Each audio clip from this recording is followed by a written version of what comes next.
Hello, एक बार फिर आपका स्वागत है आपके अपने चैनल में मैथ्स विद भरत राजपूत। आज बच्चों मैं आपको पढ़ाऊंगा सेकेंड लेक्चर ऑन लिमिट। तो फर्स्ट लेक्चर में जैसे हमने पढ़ा था डेफिनेशन क्या होती थी लिमिट्स की, उसकी इंडिटरमिनेट्स फॉर्म क्या होती थी, 7 इंडिटरमिनेट्स फॉर्म हमने पढ़ी थी। अब आज हम इसके रूल्स क्या रहते हैं, अलजेब्रा ऑफ लिमिट्स क्या होगी उसके बारे में पढ़ेंगे। तो अलजेब्रा ऑफ लिमिट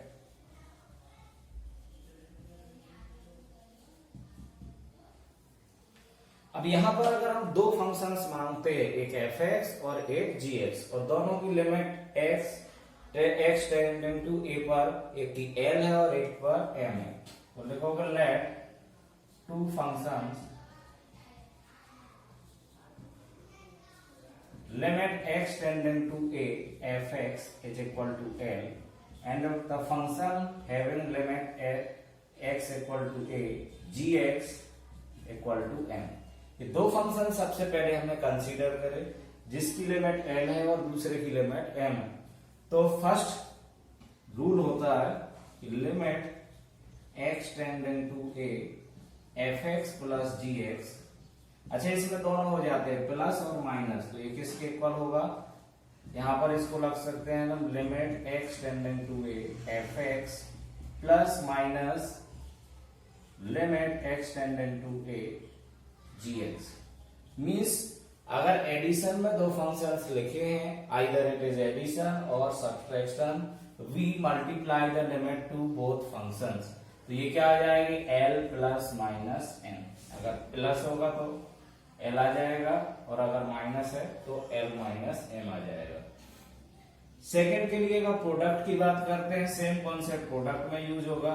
तो x tending to a f(x) into g(x) किसके इक्वल हो जाएगा, limit of x tending to a f(x)। हम प्रोडक्ट अगर दो फंक्शंस का दिया है तो दोनों को लिमिट डिस्ट्रीब्यूट कर सकते हैं into limit x tending to a of g(x). तो ये क्या बन जाएगा, l इंटू m बन जाएगा।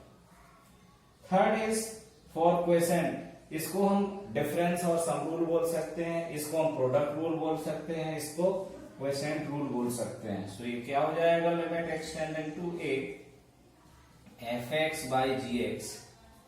दोनों को अलग अलग लिमिट दे दो, इसको भी दे दो ये f(x) और इसको भी limit x tending to a और ये g(x) इसको दे देंगे। तो यहाँ पे क्या बन जाएगा, ये l बाई m। अब लास्ट रूल रहता है इसमें कंपोजिट फंक्शंस का रूल, ये रूल ऑफ कंपोजिट फंक्शंस। तो अगर हमें निकालना limit x tending to a f of g(x) दे रखा है, मतलब एक कंपोजिट फंक्शन दे रखा है, एक फंक्शन के अंदर दूसरा फंक्शन होता है, तो लिमिट को हम इसके साथ ट्रांसफर कर सकते हैं। तो ये क्या हो जाएगा, लिमिट x टेंडिंग, यहां पर लिमिट हट जाएगी, तो f of limit x tending to a g of x। अच्छा, इसकी वैल्यू क्या हो जाएगी, ये तो वैल्यू आपने पढ़ी है m, तो ये हो जाएगी fm। बट क्या होना चाहिए यहां पर, for f of m continuous होना चाहिए एट m। तो जो फंक्शन है वो m पर कैसा होना चाहिए, कंटिन्यूअस होना चाहिए। कौन सा फंक्शन, f फंक्शन है, ये कंटिन्यूअस होना चाहिए किस पॉइंट पर, m पॉइंट पर कंटिन्यूअस होना चाहिए। This is the algebra of limits. तो इसमें हम बेसिक रूल्स पढ़ेंगे जो हम फॉलो करेंगे। इसके बाद हम बात करते हैं कुछ इसकी मेथड्स होती हैं जिससे हमें लिमिट्स को इवेल्युएट करना रहता है।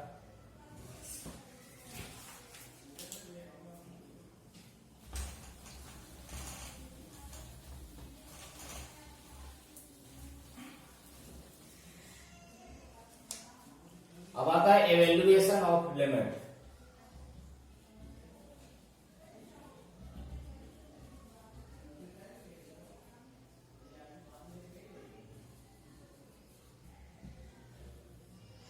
अब इसकी जो मेथड्स होती हैं, अलग अलग मेथड्स होती हैं। फर्स्ट मेथड होती है डायरेक्ट सब्स्टिट्यूशन ऑफ ए को हम डायरेक्ट सब्स्टिट्यूट कर देते हैं। तो फर्स्ट मेथड होती है first concept is direct substitution.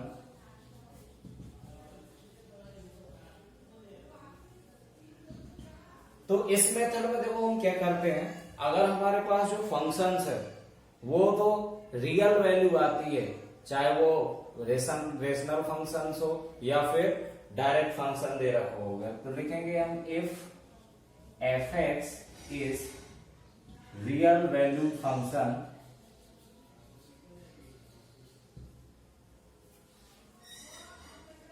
Eight X equal to A, then find direct substitution. तो हम डायरेक्ट सब्स्टिट्यूशन पुट कर देंगे।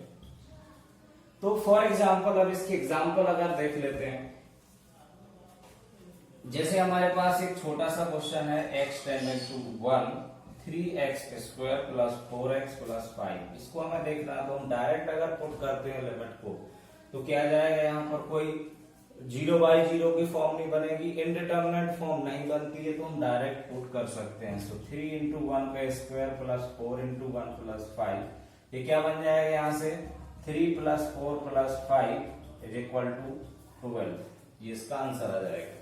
ऐसे ही अगर दूसरी लिमिट इस तरीके से दी हो, ये फर्स्ट क्वेश्चन है, ऐसे ही अगर हमें दिया हो limit x tending to 0 x⁴ -9 upon x -27, इसके वैल्यू फाइंड करनी है। तो इसके लिए क्या करेंगे, हम x की वैल्यू इसमें डायरेक्ट रख देंगे। देखो 0/0 बन रहा है क्या, नहीं बन रहा, तो ये कितना जाएगा, 0 - 9 अपॉन 0 - 27, तो ये आ जाएगा -9 upon -27, that is if we reduce तो इट विल बिकम्स 1/3। सो in putting direct the limit there is real value functions, अगर ये रियल नहीं आता तो फिर हम क्या करते थे, डायरेक्ट नहीं रखते थे। अगर थर्ड क्वेश्चन इसी के जैसे एक और है, limit x tending to 0 √x + √a upon x + a, इसमें डायरेक्ट लिमिट रखेंगे। तो x a रखोगे इसमें, तो √a + √a upon a plus a, so it becomes 2 √a upon 2a, 2 से 2 कैंसिल, रूट से ये रूट कैंसिल, 1/√a आ जाएगा। ऐसे अगर हम कोई ट्रिग्नोमेट्री की लिमिट ले लेते हैं, अगर हमें यहां से रखना होता है limit x tending to 0, suppose that cos x है, तो इसमें डायरेक्ट रख के देखते हैं, जब x कहां पर टेंड कर रहा है, 0 की साइड टेंड कर रहा है, तो cos कहां टेंड करेगा, इसकी वैल्यू रखोगे, cos 1 के साइड टेंड करेगा। क्लियर है? तो डायरेक्ट सब्स्टिट्यूशंस, आई होप कि it is very easy method. अब हम सेकंड की बात करते हैं, फैक्टराइजेशन मेथड की।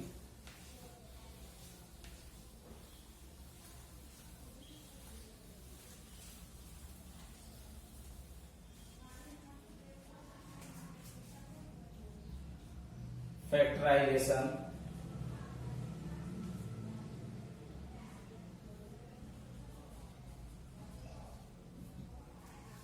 तो फैक्टराइजेशन मेथड कब यूज करेंगे, जब हमें एक तो 0/0 फॉर्म बने और फंक्शंस कैसा हो, रेशनल फंक्शन होता है। अब पॉलिनोमियल फंक्शन ऊपर और नीचे रेशनल फंक्शंस होता है, तो देखोगे if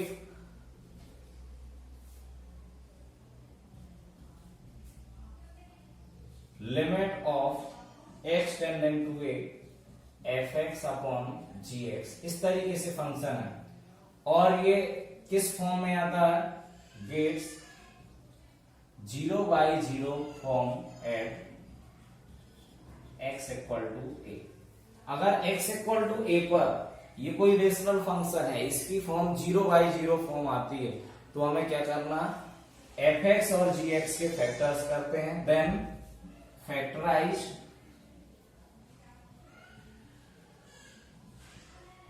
fx and gx and cancel the common factor। Common factors को हम कैंसिल करते हैं और जो बचा उसमें लिमिट पुट कर देते हैं। इसका भी एग्जांपल देखोगे आप। अगर हमारे पास लिमिट फाइंड करनी है, limit x tending to 2 x square minus 5x plus 6 upon x square minus 4, इसकी मुझे लिमिट फाइंड करनी है। तो बच्चों क्या करेंगे, इसमें हम first of all we trying to put the limit directly. इसमें डायरेक्टली लिमिट जैसे ही हम पुट करने की कोशिश करेंगे तो होगा क्या, 2 रखा हमने तो 2 का स्क्वायर 4 माइनस 10 प्लस 6 अपॉन में था देखो 4 माइनस 4, तो देखो ये भी 0 बन जाएगा, ये 0 और ये भी 0, तो 0 बाई 0 की फॉर्म रिड्यूस हो रही है डायरेक्ट रखने पर। तो जैसे ही हमें 0 बाई 0 फॉर्म मिलेगी, तो हमने प्रीवियस क्लास में पढ़ा है कि ये इनडिटरमिनेट फॉर्म होती है, इसका कोई मीनिंग नहीं होता। तो हमें क्या करना पड़ेगा, इसके भी फैक्टर करने पड़ेंगे और इसके भी फैक्टर करने पड़ेंगे। तो it becomes limit x tending to 2, इसके फैक्टर्स करेंगे तो क्या आएंगे, 6 के फैक्टर 3 और 2 होते हैं, तो x माइनस 3 और x माइनस 2 होल अपॉन में x प्लस 2 और x माइनस 2। तो देखो बच्चों x माइनस 2 से x माइनस 2 कैंसिल आउट हो गया। Now we put the limit directly, so 2 minus 3 upon 2 plus 2 it becomes minus 1 by 4। तो मुझे लगता है ये फैक्टराइजेशन आपको एकदम से क्लियर हो गई होगी। अब सेकेंड हम देखते हैं फैक्टराइजेशन पर ही। अगर आपको इस तरीके से दे रखा limit x tending to 1 2 by 1 minus x square plus 1 upon 1 x minus 1, इसको हमें लिमिट फाइंड करनी है। तो इसको पहले तो हम ये 1 माइनस एक्स स्क्वायर है, इसको भी ऐसे ही लिख लेते हैं। तो क्या हो जाएगा, ये limit x tending to 1 2 upon 1 minus x square minus 1 minus x. देखो हमने नेगेटिव कॉमन ले लेते हैं, सो इधर साइन चेंज हो जाएगा। अब आप जरा एलसीएम लोगे तो क्या आएगा, limit x tending to 1 minus x square LCM होगा, तो यहां पर कितना आ जाएगा 2 माइनस इधर 1 प्लस एक्स। इसको अगर हम और सिंप्लीफाई करते हैं तो x टेंडिंग टू 1 ये कितना हो जाएगा, 2 में से 1 जाएगा तो 1 माइनस एक्स और नीचे 1 माइनस एक्स और 1 प्लस एक्स। 1 माइनस एक्स से 1 minus x cancel. Now we put the limit directly, so it becomes 1 upon 2। ये डायरेक्टली लिमिट लास्ट में रख दोगे, बिकॉज जो फैक्टर हमें प्रॉब्लम क्रिएट कर रहे थे, जो 0 बाई 0 फॉर्म ला रहे थे, वो रिड्यूस हो जाएंगे। इसके बाद हम वैल्यू पुट कर लेंगे इसी। एक और क्वेश्चन हम देखेंगे इस पर, फैक्टराइजेशन पर।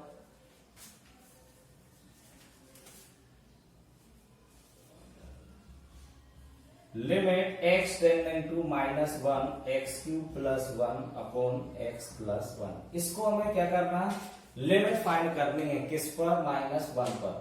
तो सबसे पहले हमने डायरेक्ट वैल्यू रख के देखी। डायरेक्ट वैल्यू रख के देखो तो क्या आएगा, यहां से माइनस 1 रखोगे तो माइनस 1 प्लस 1 ये 0 न्यूमरेटर, इधर माइनस 1 रखा तो ये 0 बाई 0 फॉर्म की। तो क्या करना हमें, देखेंगे कि इसके फैक्टर्स तो नहीं है। कुछ बच्चे इसमें डिवीजन भी लगा लेते हैं, फैक्टर थ्योरम जो आप लोगों ने पढ़ी थी उसको भी हम यूज कर सकते हैं। तो जब इसको हम फैक्टर्स करेंगे एक्स क्यूब प्लस 1 के, तो ये क्या होगा, limit x tending to minus 1, इसको हम लिख सकते हैं एक्स क्यूब प्लस 1 का cube upon x plus 1। So it becomes limit of x tending to minus 1। इसमें आइडेंटिटी कौन सी लगेगी, a प्लस बी का whole cube, that is a plus b in 1 bracket a square plus b square minus a b. तो यहां पर रखोगे तो x प्लस 1 और x square plus 1 minus x upon में x प्लस 1। तो देखो x प्लस 1 से x प्लस 1 कैंसिल आउट हो जाएगा। अब हम डायरेक्टली लिमिट रख के देखेंगे, because the denominator has removed which are creating disturbance. अब यहां से x की वैल्यू रखोगे, so minus 1 square plus 1 minus 1, तो यह आ जाएगा 1 प्लस 1 प्लस 1 दैट इज 3, इसका आंसर आ जाएगा लिमिट का। तो मुझे लगता है ये आपको क्लियर हो गया होगा। इसके बाद हम अगला नेक्स्ट मेथड पढ़ेंगे।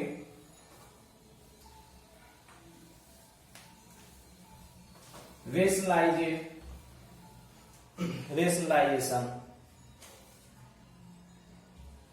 limits by rationalization।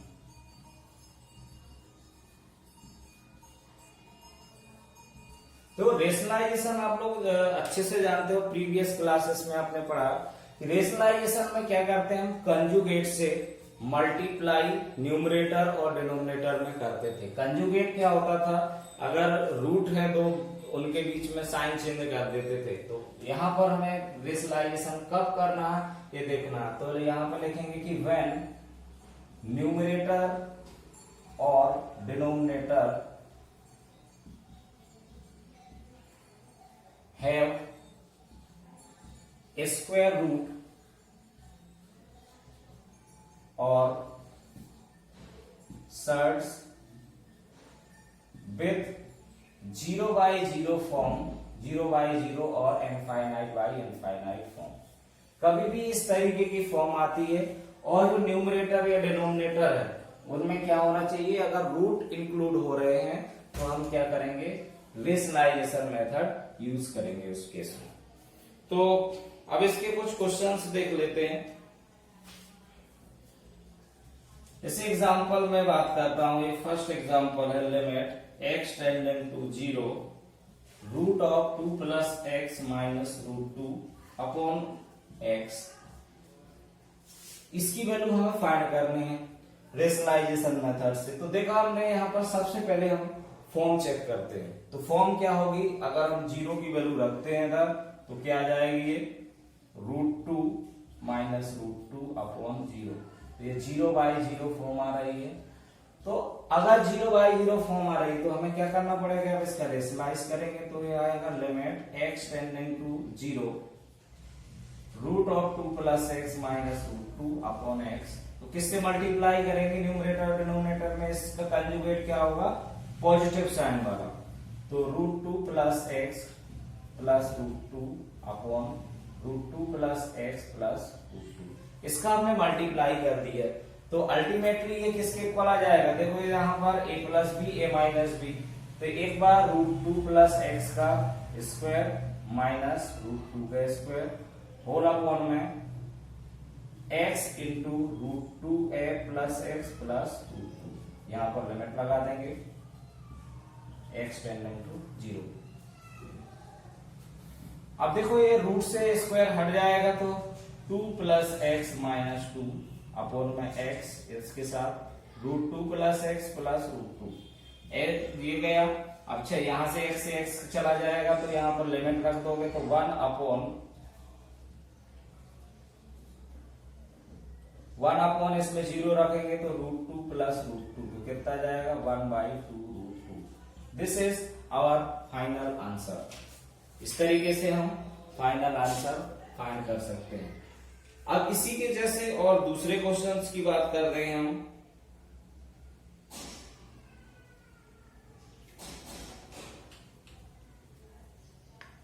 तो अगला क्वेश्चन जिसमें हम डबल रेशनलाइजेशन भी करना, अगर दोनों में रूट प्रेजेंट है तो हमें कितने बार रेशनलाइज करना है, 2 बार रेशनलाइज करना है। एक बार न्यूमरेटर का कंजुगेट और एक बार डिनोमिनेटर का कंजुगेट भी मल्टीप्लाई करना पड़ेगा। हम रेशनलाइजेशन पर दूसरा क्वेश्चन देखेंगे जिसमें limit x tending to a under root of a plus 2x minus root 3x upon root 3 plus x minus 2 root x। तो इस पर डायरेक्टली अगर हम लिमिट रख के देखते हैं तो 0 बाई 0 का फॉर्म बन रहा है या नहीं है, सबसे पहले इसको चेक करोगे। तो a इसमें रखा हमने तो रूट 3 है माइनस रूट 3 है, इधर तो क्या बन गया 0 बन गया। अच्छा इसमें रख के देखते हैं तो कितना जाएगा, यह जाएगा रूट 4a। तो 4 को मैं क्या लिख सकता हूँ 2 root a minus 2 root a, ये भी 0 बाई 0 फॉर्म हो जाएगा। तो अब हमने देखा कि दोनों में रूट है और 0 बाई 0 का फॉर्म बन रहा, तो क्या करना पड़ेगा आपको, फिर से रेशनलाइजेशन करना पड़ेगा और कितने बार, 2 बार रेशनलाइज करना पड़ेगा।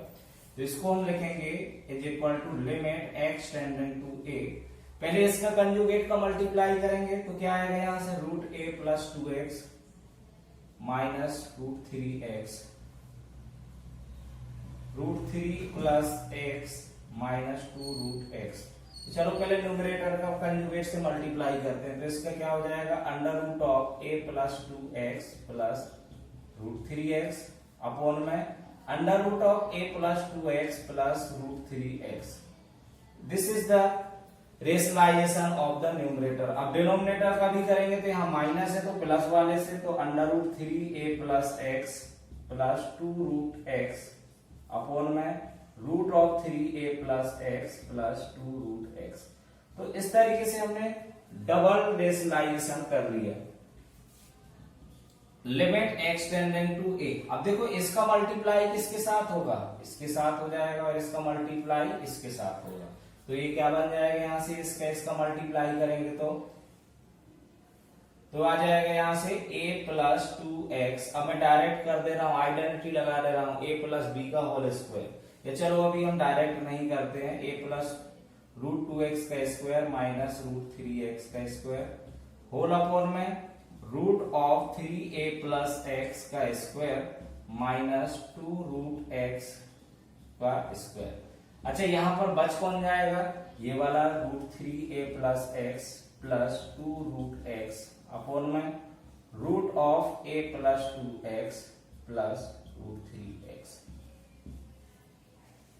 अब यहां से आप देखोगे इसको, अब हम लिमिट को एक बार इसमें दे सकते हैं और इसमें दे सकते हैं, क्योंकि हमने प्रोडक्ट में पढ़ा था ना कि तो अगर दो फंक्शंस का प्रोडक्ट है तो इसको भी लिमिट पर अलग दे सकते हो, उसमें अलग दे सकते हो। तो यहां पर देखो ये क्या बचेगा, limit x tending to a, ये क्या हो जाएगा a plus 2x minus 3x, नीचे 3a प्लस x माइनस 2 का स्क्वायर 4, और ये कितना होगा x इनटू, इसमें लिमिट लगा दो, इसमें लिमिट हम डायरेक्टली लगा सकते हैं, तो कितना जाएगा यहां से, तो आ जाएगा root 3a plus a plus 2 root a upon में a plus 2a plus root 3a। अब देखो यहां से क्या बचेगा, इसमें बचेगा limit x tending to a, यह आ जाएगा यहां से a माइनस x, और नीचे अच्छा इसमें भी a 3a माइनस 3x होगा, 3 कॉमन ले लेता हूं तो a माइनस x, और ये कैंसिल हो जाएगा।